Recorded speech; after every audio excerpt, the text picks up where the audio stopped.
சிம்ம ராசிக்காரங்க நல்லது கெட்டதை முழுசாக தெரிஞ்சவங்க, சூரிய பகவானை ராசி அதிபதியாக கொண்டவங்க, எல்லா இடங்களையும் நேர்மையும் உண்மையும் மட்டுமே நம்பக்கூடியவங்க. உங்களுக்கு சொந்தமோ பந்தமோ அது தப்புனா அது தப்பு தான், வெட்டு ஒன்று துண்டு ரெண்டுன்னு பேசக்கூடியவங்க. உங்களை ஒருத்தர் பஞ்சாயத்து கூட்டு போகிறார் அப்படின்னா நீங்கள் கூட்டு போகிற பக்கம் சப்போர்ட் பண்ண மாட்டீங்க.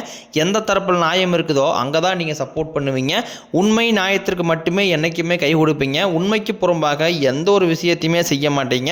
இதனால தான் சிம்ம ராசிக்காரங்க நிறைய கஷ்டங்களும் துன்பங்களும் அதிகமாகவே ஏற்பட்டு இருக்கு. சிம்மராசிக்காரங்க புதுமையான சிந்தனைக்கு சொந்தக்காரங்க, பூ போல மனசு, கோபத்தை மறைச்சிட்டு சிரிப்பை மட்டும் காட்டக்கூடியவங்க, எடுத்த காரியத்தை எப்படியாவது முடிச்சிடணும் அப்படிங்கிறதுக்காக கஷ்டப்பட்டு போராடக்கூடியவங்க, தங்களுடைய கஷ்டத்தையும் கண்ணீரையும் கடுகளவு கூட மற்றவங்களுக்கு தெரியாமல் பார்த்துக்குவாங்க. இதனால பார்க்குறவங்க எல்லாருமே சிம்ம ராசியா இவங்களுக்கு என்னப்பா சூப்பராக இருக்கிறாங்க, இவங்களுக்கு என்ன குறைச்சல் அப்படின்னு தான் நினச்சிட்டு இருக்கிறாங்க. ஆனால் சாப்பாட்டு கூட கஷ்டப்படுறது உங்களுக்கு மட்டும்தான் தெரியும். கஷ்ட காலத்தில் திரும்பி பார்க்க கூட ஆள் கிடையாது. ஏதோ தட்டு மாதிரி எந்திரிச்சு நிற்கிறப்போ உங்களை குறை சொல்றதுக்குனே நிறைய பேர் தேடி வருவாங்க. வாழ்க்கையில் எப்படியாவது முன்னேறணும் அப்படிங்கிறதுக்காக தினம் தினம் கஷ்டப்பட்டு உழைக்கக்கூடியவங்க தான் நீங்கள். வரக்கூடிய நாட்கள் இருந்து உங்களுடைய தலைவிதி அப்படிங்கிறது முழுவதுமாகவே மாறப்போகுது. உங்களுடைய ராசிக்கு சனி பகவான் 7ஆம் இடத்துலேருந்து 8ஆம் இடத்துக்கு வந்திருக்கார். அதுவும் பார்த்தீங்கன்னா கண்டகசனியாக இருந்தவர் உங்களுக்கு கண்டகசனி போய் அஷ்டமசனி நடந்துகிட்டு இருக்கு. அஷ்டமசனியில் நிறைய பாதிப்புகள் இழப்புகள் எல்லாமே வருமா அப்படின்னு நிறைய சிம்ம ராசிக்காரங்க பயந்துட்டு இருக்கீங்க. அதாவது அஷ்டமசனியால் பாதிப்பு இருக்கிறது உண்மைதான். அதுவும் பார்த்தீங்கன்னா எல்லா சிம்ம ராசிக்காரர்களுக்குமே கிடையாது. அதில் குறிப்பிட்ட ஒரு சில நட்சத்திரக்காரர்களுக்கும் ஒரு சில ஜாதகக்காரர்களுக்கும் மட்டும்தான் இதனுடைய தாக்கம் அப்படிங்கிறது முழுவதுமாகவே இருக்கும். குறிப்பாக மகம் நட்சத்திரக்காரர்களுக்கு கொஞ்சம் தாக்கம் அப்படிங்கிறது சற்று அதிகமாகவே இருக்கும். இருந்தாலுமே கூட இந்த ஜூன் மாதத்திற்கு பிறகு உங்களுக்கு வருட கிரகங்களுடைய மாற்றங்கள் இருக்கிறதுனால அதனுடைய தாக்கம் அப்படிங்கிறது முழுவதுமாகவே குறைய போகுது. இனி வரக்கூடிய 6-7 மாதங்களை பொறுத்த வரைக்கும் சிம்ம ராசியில் இருக்கக்கூடிய 3 நட்சத்திரக்காரர்களுக்கும் நல்ல ஒரு ராஜயோகத்தை தரக்கூடிய ஒரு காலகட்டமாகவே பார்க்கப்படுது. ஏன்னா கடந்த ஒரு 3 மடுவாக பார்த்தீங்கன்னா கண்டக சனியால் நிறைய கஷ்ட துன்பங்களை வாழ்க்கையில் எதையெல்லாமே ஆசைப்பட்டு இருந்தீங்களோ அதை அனைத்தும் இழந்துட்டு ரொம்பவே வருத்தப்பட்டு இருந்திருப்பீங்க. இனி வரக்கூடிய ஒரு 6-7 மாதங்களை பொறுத்த வரைக்கும் பார்த்தீங்கன்னா சிம்ம ராசிக்காரங்க வாழ்க்கையில் நீங்கள் எதையெல்லாமே இழந்துட்டு கஷ்டப்பட்டு இருக்கிறீங்களோ அது அனைத்தும் பெறக்கூடிய ஒரு காலகட்டமாகவே இந்த வரக்கூடிய 7 மாதங்கள் அப்படிங்கிறது சிம்ம ராசிக்கு ஒரு அற்புதமான பொற்காலமாக அமைஞ்சிருக்குது. சிம்மராசிக்காரங்க கடந்த காலகட்டங்களில் தங்களுடைய வாழ்க்கையில் நல்லது நடக்க போகுது நினச்சிட்டு இருந்திருப்பீங்க. ஆனால் உங்களுக்கு அந்த டைமில் ஒரு மிகப்பெரிய ஏமாற்றம் தான். புதுசாக ஒரு பிரச்சனையும் கஷ்டமும் தானாகவே உங்களை தேடி வந்திருக்கும். சிம்மராசிக்காரங்க சொந்த பந்தத்தை இழந்தாங்க, சொத்துக்களை இழந்தாங்க, தனக்கு நெருக்கமாக இருக்கக்கூடிய உறவுகளையுமே இழந்தாங்க. கடைசியாக நான் மட்டும்தான் எல்லாத்தையுமே இழந்துட்டு நிற்கிறதா இருக்குது, எனக்கு உயிர் வாழவே பிடிக்கலன்னு சொல்லிட்டு இருக்காங்க. இதுக்கு மேலே என்னால் வாழவே முடியலை சாமி, தயவு செஞ்சு என்னை கூடயே கூட்டிக்கிட்டு போயிரு, நான் இவ்வளோ கஷ்டப்பட்டதுக்கப்புறம் எனக்கு வாழ்க்கையில் வாழணுங்கிற எண்ணம் சுத்தமாகவே போயிடுச்சு. உங்கள் மனசில் கவலையும் துன்பம் தான் அதிகமாகவே இருக்குது. நீங்கள் செய்யக்கூடிய ஒவ்வொரு விஷயத்தையுமே தடுப்பதற்கும் உங்களை அவமானப்படுத்துவதற்கும் நிறைய நபர்கள் முயற்சி பண்ணிக்கிட்டு இருக்காங்க. இது எல்லாமே தெரிஞ்சுமே கூட நீங்கள் என்னமோ பண்ணுங்க எனக்கு என்ன வந்துச்சு அப்படின்னு தன் வேலையில் மட்டும் என்றைக்குமே குறிக்கோளாக இருக்கிறவங்க தான் நீங்கள் என்றைக்குமே மற்றவங்க நம்பி இருக்க மாட்டீங்க. நம்மளால் மற்றவங்களுக்கு கடுகளவு கூட துன்பம் வரக்கூடாதுன்னு நினைக்கிறவங்க தான் நீங்கள். கொடுத்து கொடுத்து சிவந்த காரங்களுக்கு சொந்தக்காரங்க உங்ககிட்ட இருந்தது அப்படின்னா எடுத்து கொடுத்துட்டு போயிட்டே இருப்பீங்க. மற்ற ராசிக்காரங்க மாதிரி என்றைக்குமே இந்த சொல்லி காட்டுற பழக்கம் உங்களுக்கு என்றைக்குமே கிடையாது. உங்களுடைய ராசிக்கு குரு பகவான் பார்த்தீங்கன்னா 3ஆம் இடத்திலிருந்து 6ஆம் இடத்துக்கு வக்ர நிவர்த்தியாக இருக்காரு. இதன் மூலமாக குரு பயிற்சி மூலமாக நல்ல ஒரு பொருளாதார முன்னேற்றத்திற்கு சிம்மராசிக்காரங்க வரக்கூடிய நாட்களில் போக போகிறீங்க. அதாவது கடந்த காலகட்டங்களில் பார்த்தீங்கன்னா பெரிதாக பொருளாதார முன்னேற்றம் இல்லாத ராசின்னு பார்த்தீங்கன்னா அது முழுக்க முழுக்க அந்த 12 ராசியில் சிம்மராசிக்காரங்க மட்டும்தான். இனி வரக்கூடிய நாட்களில் கடந்த காலகட்டங்களில் ஏதோ கிடைக்கிற வேலைக்கு ஒரு 10,000 சம்பளத்துக்கோ 15,000 சம்பளத்துக்கோ போயிட்டு இருந்திருப்பீங்க. இனி வரக்கூடிய நாட்களில் உங்கள் தகுதிக்கு ஏற்ப நீங்கள் ஆசைப்பட்ட மாதிரியே நல்ல ஒரு வேலை அப்படிங்கிறது கிடைக்க போகுது. அது நீங்கள் ஒரு ஐடி ஜாப் ட்ரை பண்ணாலும் சரி, இல்லை ப்ரைவேட் ஜாப்போ இல்லை கவர்மெண்ட் ஜாப்போ, நீங்கள் எந்த ஜாப் ட்ரை பண்ணாலும் அந்த வேலை அப்படிங்கிறது உங்களுக்கு வரக்கூடிய நாட்களில் நிச்சயமாக கிடைக்க போகுது. சனி பகவானினுடைய பார்வை உங்களுக்கு நேரடியாகவே இருக்குது. இதனால் வருமானம் அப்படிங்கிறது பல வழிகளில் வரும். தொழிலில் லாபம் சற்று அதிகமாகவே கிடைக்கும். அரசியல்வாதிகளை பொறுத்த வரைக்கும் புதிய பொறுப்புகள் புதிய பதவிகள் எல்லாமே தானாகவே உங்களை சேரும்.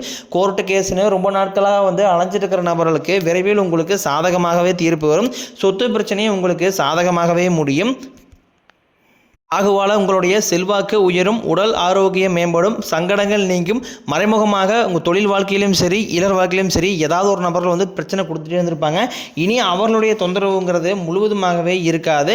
இனி வரக்கூடிய நாட்களில் நினச்சது எல்லாமே நடக்கும். தொழிலில் வியாபாரம் தடைகள் அனைத்தும் விலகும், லாபம் அதிகமாக கிடைக்கும், முன்னேற்றம் உண்டாகும், வரவேண்டிய பணம் விரைவில் கைக்கு சேரும், குடும்பத்தில் நெருக்கடிகள் விலகும், செல்வாக்கு அந்தஸ்து உயரும், வெளிநாட்டு முயற்சிகள் உங்களுக்கு வெற்றியை தரும், தெய்வ சிந்தனை அதிகமாகும், பெரியோர் பெரியவர்களுடைய உதவிகள் கிடைக்கும். உறவுகளில் இருந்த சண்டை சச்சரவு முழுவதுமாகவே விலகும். புதிய நண்பர்கள் உங்களுக்கு உதவி செய்வாங்க. தொழிலில் ஏற்பட்ட நெருக்கடிகள் நீங்கும். முடங்கி கிடந்த நிறுவனங்கள் மீண்டும் இயங்கும். வியாபாரத்தில் எதிர்பார்த்த லாபம் கிடைக்கும். புதிய தொழில் தொடங்கக்கூடிய முயற்சிகள் உங்களுக்கு வெற்றியை தரும். கடந்த காலகட்டங்களில் நீங்களும் ஒரு கம்பெனியில் இரவு பகல் பார்க்காம உழைச்சிட்டு இருந்திருப்பீங்க. உங்களுடைய சொந்த கம்பெனியாக நினச்சி வேலை செஞ்சுருப்பீங்க. ஆனால் உங்களுக்கு சரியான ஒரு அங்கீகாரம் அப்படிங்கிறது நீங்கள் வேலை செய்யக்கூடிய இடங்களில் கிடச்சிருக்காது. இனி வரக்கூடிய நாட்களில் உங்களுக்கு சம்பள உயர்வு, பதவி உயர்வு, உங்களுக்கு மேலே இருக்கக்கூடிய அதிகாரிகளுடைய ஆதரவு முதற்கொண்டு உங்களுக்கு கிடைக்க போகுது. தொழிலில் இருந்த தடைகள் அனைத்தும் விலகுவது மட்டும் இல்லாமல் சிலர் புதிதாக தொழில் தொடங்குவீங்க. உற்பத்தியில் இருந்த தடைகள் நீங்கி தொழிலை விரிவு செய்வீங்க. வரக்கூடிய நாட்களில் விற்பனை அதிகமாகும். ஏற்றுமதி இறக்குமதி தொழிலில் நல்ல லாபம் கிடைக்கும். நீங்கள் செய்யக்கூடியது சின்ன தொழிலோ பெரிய தொழிலோ நல்ல ஒரு வளர்ச்சி அப்படிங்கிறது நிச்சயம் உங்களுக்கு ஏற்படும். கடந்த காலகட்டங்களில் சிம்மராசிக்காரங்களுக்கு இந்த திருமண நிலை அப்படிங்கிறது நிறைய சிக்கலையும் பிரச்சனையும் அதிகமாகவே சந்திச்சுட்டு இருந்திருப்பீங்க. இதில் குறிப்பாக பெண்களுக்கு ஏதாவது ஒரு வகையில் திருமணம் அப்படிங்கிறது அடைஞ்சிருது. ஆனால் ஆண்கள் தான் ரொம்ப ரொம்ப பாவம். ஏன்னா வயது 30, 33, 35, 38 வயது வரைக்குமே நிறைய ஆண்கள் திருமணம் ஆகாமல் கஷ்டப்பட்டு இருக்கிறீங்க. இனி வரக்கூடிய நாட்களில் இந்த ஒரு 6-7 மாதங்களுக்குள்ள நீங்கள் எதிர்பார்த்த மாதிரியே நல்ல ஒரு நலன் அப்படிங்கிறது உங்களுக்கு நிச்சயமாக அமைய தான் போகுது.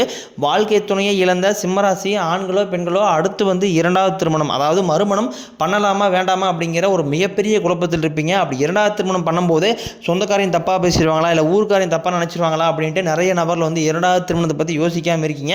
ஏன்னா இப்போ இருக்கக்கூடிய பொருளாதார சூழ்நிலையும் இப்போ இருக்கக்கூடிய காலகட்டத்தை வச்சு பார்க்கும்போது ஒரு சிங்கிள் பேரண்டால் அந்த சொசைட்டியை சர்வே பண்ணுறது ரொம்ப ரொம்ப கடினம். நீங்கள் எதிர்பார்த்த மாதிரியே நல்ல ஒரு மறுவாழ்க்கை அப்படிங்கிறது விரைவில் உங்களுக்கு அமையும். குழந்தை பாக்கியத்திற்காக இயங்கிய சிம்மராசி நேயர்கள் பார்த்தீங்கன்னா, நாங்களும் போகாத ஹாஸ்பிட்டலில் சாமி, பார்க்காத ட்ரீட்மெண்ட்டில் வாரத்தில் 3 நாள் கோயிலுக்கு போய் வழிபாடு செஞ்சு வந்துட்டுருக்கோம். எங்களுக்கு மேரேஜ் ஆகி 3 வருஷம் ஆகுது, 5 வருஷம் ஆகுது, 7 வருஷம் ஆகுது, எங்களுக்கு பிள்ளை பேர் பாக்கியமே இல்லை அப்படின்னு நிறைய நபர் சொல்கிறீங்க. இனி வரக்கூடிய அந்த 7 மாதங்களை பொறுத்த வரைக்கும் உங்கள் வாழ்க்கையில் நீங்கள் எதையெல்லாமே இழந்துட்டு கஷ்டப்பட்டு இருக்கிறீங்களோ அது அனைத்தும் பெறக்கூடிய ஒரு காலகட்டமாகவே பார்க்கப்படுது. இந்த 2025 முடிவுக்குள்ள உங்களுக்கு விரைவில் பிள்ளை பேர் பாக்கியம் அப்படிங்கிறது உண்டாகும். பிரிந்திருக்கக்கூடிய கணவன் மனைவி எல்லாமே மீண்டும் ஒரு முறை ஒன்றாக சேர்ந்து பேசக்கூடிய வாய்ப்பு கிடைக்கும் பட்சத்தில் கண்டிப்பாக இருவரும் ஒன்றாக இணைந்து வாழ்வீங்க. கடந்த காலகட்டங்களில் காதலில் அதிகமான தோல்விகளை சந்தித்த ராசி அப்படின்னு பார்த்தீங்கன்னா அது பெரும்பாலும் சிம்மராசிக்காரங்க தான். ஏன்னா லவ் பண்ணிட்டு இருப்பாங்க, திடீர்னு பார்த்தீங்கன்னா ஒரு ஈகோ, ஒரு சண்டை, ஒரு ஏதோ ஒரு பிரச்சனைனால அந்த காதல் பிரேக்கப் ஆயிரும். இல்லை வீட்டில் போய் சொல்லும் போது பெற்றோர்கள் அவர்களுக்கு தடையாக இருப்பாங்க. இந்த மாதிரி நிறைய பிரச்சனையை கடந்த காலகட்டங்களில் செஞ்சிருப்பீங்க. இனி வரக்கூடிய நாட்களில் உங்களுடைய காதலை வெளிப்படுத்தும் போது அந்த காதல் கண்டிப்பாக கைகூடும். வீட்டில் போய் சொல்லும் போது பெற்றோர்களே உங்களுக்கு முன்னாடி நின்று திருமணம் செய்து வைக்கக்கூடிய வாய்ப்புகள் உங்களுக்கு அதிகமாகவே உள்ளது. நீ வரக்கூடிய நாட்களில் கடினமான காரியத்தையும் சுலபமாக செஞ்சு முடிப்பீங்க. உங்கள் எளிமையான பேச்சு திறமையால் நீங்கள் அனைவரையுமே கவர்ந்து இழுப்பீங்க. சமூகத்தில் உங்கள் பெயருக்கும் புகழுக்கும் படிப்படியாக முன்னேற்றம் வரப்போகுது. சிலருக்கு படிப்பதற்காகவும் வேலை விஷயமாகவும் தொழில் விஷயமாகவும் வெளிநாடு போகக்கூடிய வாய்ப்புகள் எல்லாமே கிடைக்க போகுது. உங்கள் குடும்பத்தில் கடந்த காலகட்டங்களில் எந்த ஒரு சுப நிகழ்ச்சியுமே நடந்திருக்காது. இதை நினச்சி உங்கள் வீட்டில் இருக்கக்கூடிய பெரியவங்க எல்லாமே ரொம்ப வருத்தப்பட்டிருப்பாங்க. என்னடா சொந்தக்காரங்க வீட்டில் எல்லார் வீட்லையும் இவ்வளோ ஃபங்க்ஷன் நடக்குது, நம்ம வீட்டில் ஒரு ஃபங்க்ஷன் நடத்த முடியலையே அப்படின்னு ரொம்ப ஃபீல் பண்ணியிருப்பாங்க. இனி வரக்கூடிய நாட்டுக்கு உங்களுடைய குடும்பத்தில் திருமணம், சீமந்தம், புதிதாக வீடு கட்ட ஆரம்பிப்பீங்க. கிரகப்பிரவேசம் போன்ற சுப நிகழ்ச்சிகள் எல்லாமே தொடர்ந்து நடக்க போகுது. கடந்த காலகட்டங்களில் இந்த கண்டகசனி மூலமாக பார்த்தீங்கன்னா நிறைய கடன் பிரச்சனைக்குள்ள சிம்மராசிக்காரங்க ஆளாக்கப்பட்டிருப்பீங்க. எனக்கு இப்போ 5 லட்சம் கடன் இருக்குதுங்க, 10 லட்சம் கடன் இருக்குதுங்க, கடன் பல லட்சத்தில் இருக்குதுங்க, நான் எப்போ தான் அந்த கடனை கட்டி முடிக்க போகிறேன்னு தெரியல, அதுக்குள்ளே அஷ்டம சனி வேறு எங்கள் வாழ்க்கையில் முன்னேற விடாமல் பண்ணிக்கிட்டு இருக்குது அப்படின்னு நிறைய சிம்மராசிக்காரங்க சொல்கிறீங்க. இந்த 2025 முடிஞ்சு 2026 நீங்கள் அடி எடுத்து வைக்கும்போது 1 பைசா கடன் இல்லாமல் அனைத்து விதமான கடனையுமே கட்டி முடிக்கக்கூடிய அளவுக்கு நல்ல ஒரு பொருளாதார முன்னேற்றம் அப்படிங்கிறது வரக்கூடிய நாட்களில் சிம்மராசிக்காரங்க வாழ்க்கையில் வரப்போகுது. சிம்மராசிக்காரங்களை பொறுத்த வரைக்கும் நீங்கள் ஆண்களோ பெண்களோ அரசு வேலையோ தனியார் வேலையோ கூலி வேலையோ நீங்கள் எதிர்பாராத வருமானம் அப்படிங்கிறது உங்களுக்கு இரட்டிப்பு மடங்காக கிடைக்க போகுது. வேலையில் இருந்த பிரச்சனை தடுமாற்றம் உங்களுக்கு முழுவதுமாகவே மறைய போகுது. நீங்கள் கூலி வேலை செய்கிறீங்களோ, அதாவது 10 பேர் வச்சு வேலை வாங்குறீங்களோ, வரக்கூடிய நாட்களில் பேச்சில் மட்டும் கொஞ்சம் நிதானத்தை கடைபிடிப்பது ரொம்ப ரொம்ப நல்லது. இனி வரக்கூடிய நாட்களில் சிம்மராசிக்காரனோட வளர்ச்சி அப்படிங்கிறது யாருமே எதிர்பார்க்காத அளவுக்கு ஒரு மிகப்பெரிய ஒரு அசுர வளர்ச்சியாக இருக்க போகுது. உங்களுடைய சொந்தக்காரர்களும் ஒரு நண்பர்களுமே பார்த்தீங்கன்னா உங்கள் மீது பொறாமை கொள்ள போகிறாங்க. என்னடா நம்ம கூட இருந்தவன் திடீர்னு கார் வாங்கிட்டான், பைக் வாங்கிட்டான், வீடு கட்டிட்டான், பிஸ்னஸ் ஸ்டார்ட் பண்ணிட்டான் அப்படின்னு உங்கள் மீது அதிகமாக வன்மத்தை செலுத்த போகிறாங்க. ஏன்னா அந்த அளவுக்கு அற்புதமான பொருளாதாரத்தை நல்ல ஒரு முன்னேற்றம் அப்படிங்கிறது வரக்கூடிய நாட்களில் சிம்மராசிக்காரங்க வாழ்க்கையில் நிச்சயமாக வரப்போகுது.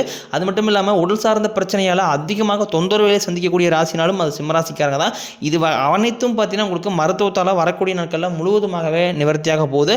உங்கள் வீடு தேடி பார்த்தீங்கன்னா புதிய நபர் ஒருவர் வரப்போகிறார். அந்த நபர் பார்த்தீங்கன்னா உங்களுடைய காதலியாக இருக்கலாம், இல்லை மனைவியாக இருக்கலாம், புதிதாக ஒரு சொந்தக்காரராக இருக்கலாம், இல்லை நண்பராக இருக்கலாம். இவர்கள் மூலமாக சிம்மராசிக்காரங்க ஒரு தடுமாற்றத்தோடையே வந்து இருந்திருப்பீங்க இத்தனை நாட்களாக.